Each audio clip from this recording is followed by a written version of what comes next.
Assalamualaikum warahmatullahi wabarakatuh. Perkenalkan, nama saya Siska Hidayati dengan nomor induk mahasiswa 203141168, program studi pendidikan guru madrasah ibtidaiyah Fakultas Ilmu Tarbiyah Universitas Islam Negeri Raden Mas Said Surakarta.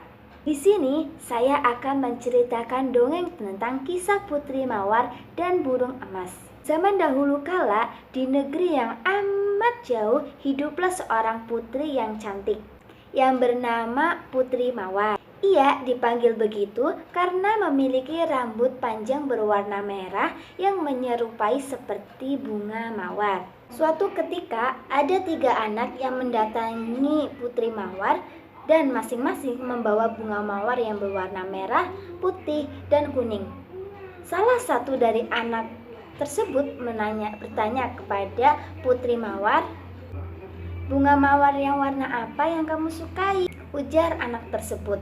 Lalu Putri Mawar menjawab, "Saya menyukai semua bunga mawar di dunia ini." Lalu Putri Mawar memeluk 3 anak tersebut.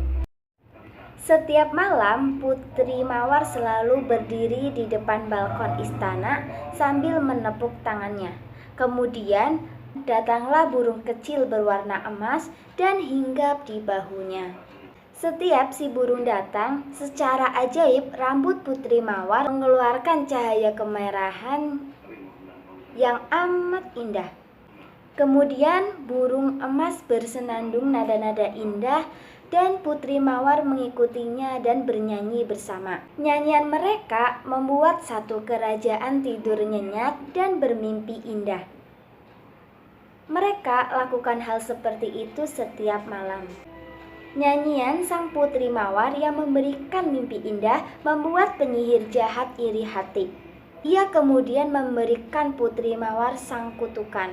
Bim salabim abrakadabra, hilanglah warna sang mawar.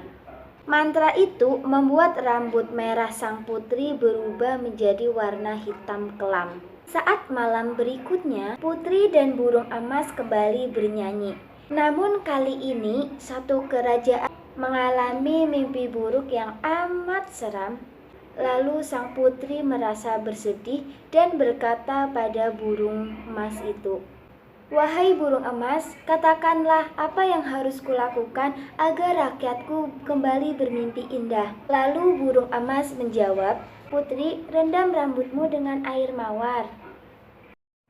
Putri Mawar menuruti perkataan burung emas. Ia mengisi bak mandi dengan air dan menaburkan kelopak mawar di permukaannya. Lalu ia memasukkan rambutnya ke dalam air mawar. Ajaibnya, rambut sang putri kembali berwarna merah.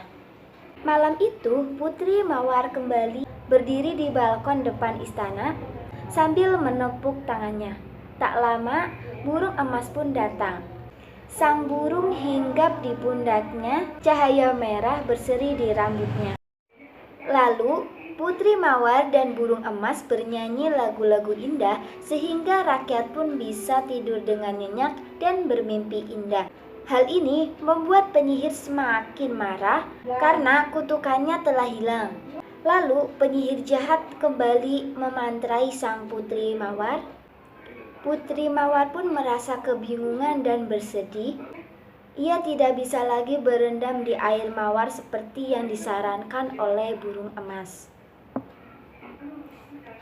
Ia kemudian berjalan menuju istana balkon dan menangis. Tanpa ia duga, seorang pangeran tampan dan muda datang membawa kotak kecil yang berisikan sehelai rambut merah. Dan tanpa sengaja, kotak tersebut terkena tetesan air mata sang putri yang jatuh.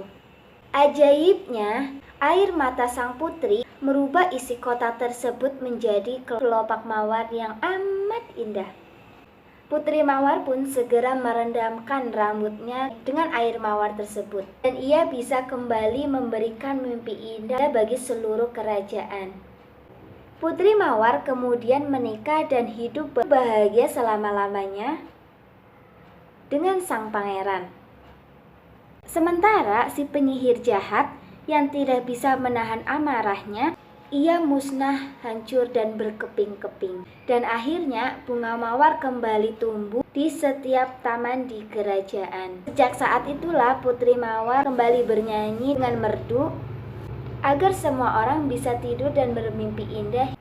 Cerita ini memiliki pesan bahwa iri hati dan kebencian tidak akan pernah menyelesaikan masalah. Selain itu, kebaikan dan ketulusan hati akan selalu menang melawan kejahatan. Baik, itu saja.